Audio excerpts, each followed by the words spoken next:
নমস্কার। আজকে আমরা শুনব শ্রী শ্রী সারদা মায়ের অমৃত কথা। মায়ের কথা শুনব শ্রী শ্রী মায়ের এক অজ্ঞাত গৃহীভক্ত শ্রীর স্মৃতিতে। তিনি বলছেন, এক রবিবার বেলা 2:30টার সময় শ্রী শ্রী মাকে দর্শন করিবার প্রবল আগ্রহে কলকাতার বাসা হইতে রওনা হইয়া ঘরমক্ত কলেবরে উদ্বোধন অফিসে উপস্থিত হইলাম। জিজ্ঞাসা করিয়া জানিলাম, মা তখনই ফিরিয়াছেন, একটু দেরিতে দেখা হইবে। কিন্তু আমার দেরি সহিল না। আমি দেখা করিতে যাইতেছি দেখিয়া পূজ্যপাদ স্বামী শারদানন্দ তিনি সিঁড়ির কাছে ছিলেন। আমাকে যাইতে নিষেধ করিলেন। আমার তখন যুবা বয়স। হঠাৎ উত্তর দিলাম, মা আপনার একারই? মহারাজকে একেবারে ধাক্কা দিয়াই ওপরে গেলাম। গিয়া দেখি মা পাখা করিতেছেন। আমি প্রণাম করিলে মা কুশল প্রশ্ন করিলেন এবং বলিলেন, খুব যে ঘেমেছ? উত্তর দিলাম, পথে রৌদ্র গরম ছিল। মায়ের নিকট হইতে পাখাখানি লইয়া তাহাকেও বাতাস করিলাম, আমিও খাইলাম। কিছুক্ষণ পরে মাকে জিজ্ঞাসা করিলাম, আজ কোথায় গিয়েছিলেন? মা বলিলেন, কালীঘাট। তারপর বলিলেন, কিছু প্রসাদ খাও, পরে কথা কইব। প্রসাদ খাইয়া জিজ্ঞাসা করিলাম, মা মানুষ ও দেবতার মধ্যে স্বরূপে তফাৎ কি? মা বলিলেন, মানুষই দেবতা হয়, কর্ম করলে সবই সম্ভব হয়। আমি জিজ্ঞাসা করলাম, কীরকম কর্ম? মা বলিলেন, ঠাকুরের বিধিনিষেধ মেনে অভীষ্ট দেবতায় নিষ্ঠা রেখে ডাকলে সবই হয়ে যায়। আজ আর কথা বলিতে পারিলাম না, কারণ 2-1 স্ত্রীভক্ত আসিতেছেন। আমি প্রণাম করিয়া বিদায় লইবার সময় বলিলাম, মা আজ বড় অন্যায় করে এসেছি। সিঁড়ি দিয়ে আসবার সময় মহারাজকে ধাক্কা দিয়ে এসেছি। কি করে আবার তার সঙ্গে দেখা করব? আমার অপরাধ ক্ষমা করুন। মা বলিলেন, ছেলেদের আবার অপরাধ কি? আমার ছেলেরা এমন নয় যে অপরাধ করবে, তুমি এজন্য ভেবো না। নামিয়া আসিতেই মহারাজের সহিত সাক্ষাৎ হইল। তাহাকে প্রণাম করিয়া ক্ষমা চাহিলাম। তিনি আমার মাথায় হাত দিয়া বলিলেন, এই রকম উৎকণ্ঠা চাই, এবং আমাকে আলিঙ্গন করিলেন। তারপরে বলিলেন, তোমায় কেউ কোনো বাধা দেবে না। তাহার আশীর্বাদ মাথায় করিয়া লইলাম। ইহার পর হইতে তিনি আমাকে দেখিলেই খুব হাসিতেন। আর এক রবিবার মায়ের কাছে উপস্থিত হইলাম। সেদিন ভক্তেরা কেহ আসিয়াছেন, কেহ আসিতেছেন। আমি প্রণাম করিলে মা বলিলেন, একটু বসো। তিনি কিছু প্রসাদ দিলেন। উহা খাইতে খাইতে তাহাকে বলিলাম, মা একটি দিন অবসর হয় না যে অনেকক্ষণ ধরে মনের সকল কথা জিজ্ঞাসা করব। মা বললেন, আমার তো সকল ছেলেরই কথা শুনতে হয়, তবে 2-1টি জিজ্ঞাসা করো, উত্তর দিচ্ছি। আমি বলিলাম, মা যারা খুব গরিব, কাশী কি অন্য কোনো ধামে যেতে পারে না, তাদের ওই রকম ফল আর কিসে হয়? মা বললেন, কেন?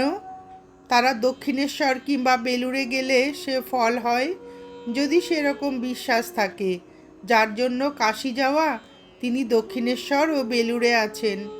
আমি বলিলাম, মা আমাদের কি উপায় হবে? মা বলিলেন, তোমাদের কি ভয়? যারা ঠাকুরের কৃপা পেয়েছ কিংবা তার কোনো সংস্রবে এসেছ, তাদের জন্য ঠাকুরই সব করবেন। অন্য 2-1 দিনের সামান্য প্রশ্নোত্তর এখানে দিতেছি। আমি বলিলাম, মা আমাদের জপ ধ্যান কী পদ্ধতিতে করতে হবে? মা বলিলেন, যেভাবে ও যেমন ইচ্ছা হয়, ঠাকুরে একটু মন রেখে করবে, তাতেই সব মিলবে। তোমাদের ভাবনা কিসের? আমি বলিলাম, মা ভাবনা নেই, তবু আপনার শ্রীমুখের আদেশ পাবার জন্য জিজ্ঞাসা করছি। মা বলিলেন, তোমাদের জন্য সকলেই আছেন, ঠাকুর আছেন, আমাকে তো দেখতেই পাচ্ছ। আমি বলিলাম, মা স্বামীজিও ঠাকুরকে দেখার সৌভাগ্য হয়নি। মা বলিলেন, ভক্তি করে ডাকো, সকলকেই পাবে। আমি বলছি, তোমরা ধন্য যে এমন সময় জন্মেছ। তার লীলাখেলা দেখার সময় এখন। শ্রদ্ধা ও ভক্তির চোখে দেখলে সবই সহজ। আমি বলিলাম, মা, মানুষের ইচ্ছা মতোই কি সব কাজ হয় এবং আশা পূর্ণ হয়? মা বলিলেন, সৎ ইচ্ছাগুলোই পূর্ণ হয়। দেখো না তোমার নিজের শৈশবের আশা পূর্ণ হচ্ছে কি না। আমি বললাম, সে কি মা? মা বললেন, আমাকে গোপন করো না, তাহলে আমি বলে দেব। আমি বলিলাম, থাক মা। 1326 সনের কার্তিক মাস, খ্রিস্টাব্দ 1919 সাল। ছুটি লইয়া কাশী যাইতেছি। পথে শ্রী শ্রীমাকে দর্শন করিয়া যাইবার ইচ্ছা। কোয়ালপাড়া মঠের কাছে গরুর গাড়ি রাখিয়া জয়রামবাটি উপস্থিত হইলাম। মাকে দর্শন ও প্রণামান্তে জিজ্ঞাসা করিলাম, মা কেমন আছেন? মা বলিলেন, বাবা, আর পারি না। এদিকে শরীর পড়ে গেছে, কিন্তু কাজ কেবলই বাড়ছে। তাহার শরীরের অবস্থা দেখিয়া মনে বড়ই কষ্ট হইল। দেখিলাম চলিবার সময় একখানি লাঠি হাতে লইতে হয়। বিকাল 4টার সময় মাকে পুনঃ প্রণাম করিয়া কাশীধামে যাইবার জন্য বিদায় প্রার্থনা করিলে মা বলিলেন, সে কি, তুমি ঘরের ছেলে, 2-4 দিন থাকবে না? আমি বলিলাম, কাশী থেকে ফেরবার সময় আবার আসবো মা। আমাদের দেশের একজন বৃদ্ধ ভক্তের দেহ রক্ষার কথায় আক্ষেপ করিয়া বলিলেন, আহা, বুড়ো মারা গেল। ভক্তটি কিভাবে সর্বভাবে নিষ্প্রিয় হইয়া শেষ সময়ে মা মা বলিয়া দেহত্যাগ করিয়াছেন বলিলাম। মা শুনিয়া আনন্দ প্রকাশ করিলেন। চাকুরি ছাড়িয়া ত্যাগের জীবন যাপন করবার ইচ্ছায় মাকে জিজ্ঞাসা করিলাম, মা, আর চাকুরির কি দরকার? যে কর্তব্যের জন্য সংসারে আটকাইয়া ছিলাম তাহা সম্প্রতি শেষ হইয়াছিল। মা বলিলেন, বাবা, ওই তো তোমার কাজ, অর্থ উপার্জন করা বুঝিলাম। এখনো কর্তব্য বাকি আছে। আমি বলিলাম, মা, টাকা পয়সা হাতে আসে, ভয় হয়। মা বলিলেন, না বাবা, তোমার ভয় নেই। আমি মাকে শ্রীপাদপদ্ম দুখানি আমার মস্তকে দিতে প্রার্থনা করিলে করুণাময়ী চরণযুগল আমার মাথায় রাখিলেন। আমি আনন্দ অভিভূত হইয়া শান্ত হৃদয়ে কাশী রওনা হইলাম। মাসাধিক কাল পরে কাশী হইতে ফিরিয়া পুনরায় মায়ের চরণ প্রান্তে উপনীত হইয়াছি। তাহার জন্য কাশীর চমচম শুনিয়াছিলাম মা হওয়া ভালোবাসেন। কাঁসার বাটি, মিশ্রি, পাঁপড়, কয়েক রকমের আচার ও আমলকির মোরব্বা লইয়া গিয়াছি। মা ওই মিশ্রি একদিন ভিজাইতেছিলেন। বলিলেন, বেশ মিশ্রি, কিন্তু পাঁপড়টা ভালো নয়। সেবার শ্রী শ্রী মায়ের চরণ ছায়ায় 10-12 দিন বাস করিবার সৌভাগ্য হয়েছিল। 2 দিন মায়ের জন্য বাজার করিতে কামারপুকুর ও কোতলপুরের হাটে গিয়েছিলাম। পথে একটি বর্ধিষ্ণু লোকের বাড়ি হইতে মায়ের জন্য কয়েকটি মোচা সংগ্রহ করিলাম। আমোদরের ধারে আসিয়া দেখি খেয়াওয়ালা চলিয়া গিয়াছে। অনেক হাঁকাহাঁকির পর লোকটি আসিল। ভোরে যাইবার সময় মাকে বলিয়া যাই নাই। পৌঁছাতেই তিনি বলিলেন, তোমাকে না দেখেই মনে করেছি যে তুমি বাজারে গিয়েছ।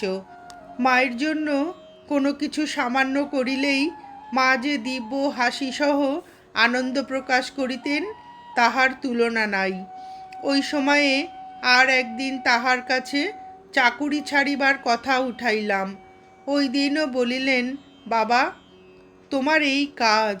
ইহার পরে আরও 2 দিন ওই প্রসঙ্গ উঠিয়াছে এবং ওই একই উত্তর পাইয়াছি।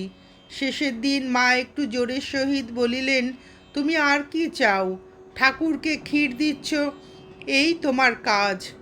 নিজের ভুল ভ্রান্তি যতই থাকুক না কেন, মায়ের কৃপায় ঠাকুর যৎকিঞ্চিৎ সেবা গ্রহণ করিতেছেন, এই আশ্বাস বাণী প্রাণে ঝঙ্কিত হইতে লাগিল। মায়ের কাছে এই প্রার্থনা, মা, তোমার অহেতুকী কৃপার স্মৃতিটুকু সব সময়ে যেন মনে জাগরিত থাকে। একদিন ওই সময় মাকে বলিয়াছিলাম, মা, ধ্যান হয় না, মা বলিলেন, নাই বা হলো, স্মরণ মনন থাকলেই হবে। আমিও মাকে জানাইলাম, শ্রী শ্রী ঠাকুরের লীলা কাহিনী স্মরণ মননের চেষ্টা করি। মা শুনিয়া বলিলেন, তাই ভালো। আর একদিন কথার প্রসঙ্গে বলিয়াছিলেন, নিজের ভাব গোপন করতে হয়।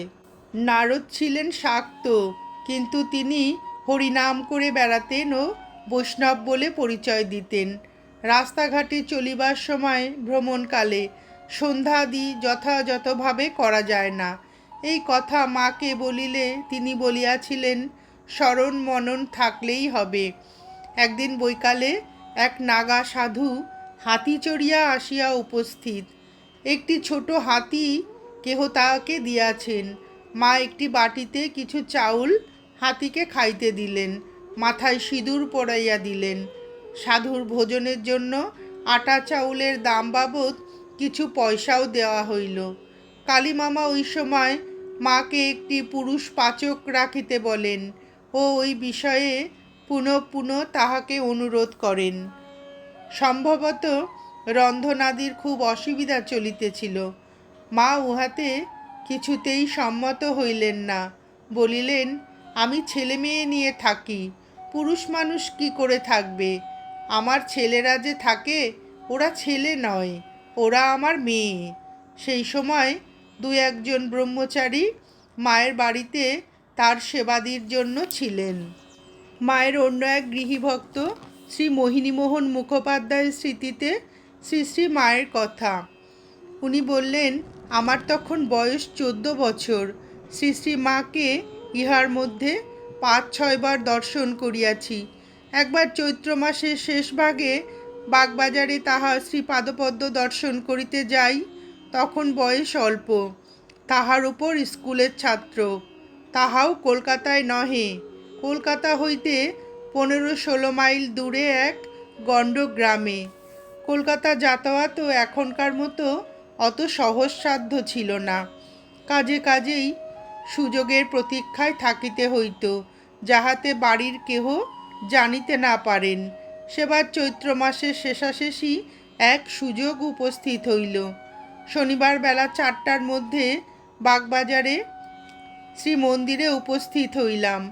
রাত্রে কোথায় থাকিব তাহার কোনো স্থিরতা নাই, সেসব চিন্তাও মনে উদয় হয় নাই। 5টা বাজিলে আমরা একে একে দোতলার রাস্তার উপর উত্তর পশ্চিমে যে ঘর আছে তাহার সম্মুখে গিয়া দাঁড়াইলাম। একজন ব্রহ্মচারী দরজার কাছে দাঁড়াইয়া যাহাতে ভিড় বা গোলমাল না হয় দেখিতে লাগিলেন। প্রণাম করিয়া অন্তরের ইচ্ছা শ্রী পাদপদ্মে নিবেদন করিয়া বাহির হইয়া আসিলাম। পরিচিত এক বন্ধুর সহিত নিচে দেখা হইল। তাহার কলকাতায় বাসা ছিল, আমায় বড়ই স্নেহ করিতেন। এখন তিনি সন্ন্যাসী। তিনি বলিলেন, রাত্রে আমার কাছে থাকিবে। আমি রাজি হইলাম। প্রসাদ পাইবার পর তিনি, আমি ও স্বামী ধীরানন্দ গঙ্গার ধারে আসিয়া বসিলাম। গঙ্গার ধারে উন্মুক্ত গগনতলে সবুজ ঘাসের ওপর শুইয়া স্বামী ধীরানন্দ কত কথাই বলিতে লাগিলেন। তাহার সঙ্গে আমার সেই বিশেষ পরিচয়। সেই সন্ধ্যায় তিনি আমায় বড়ই আপনার করিয়া লইলেন।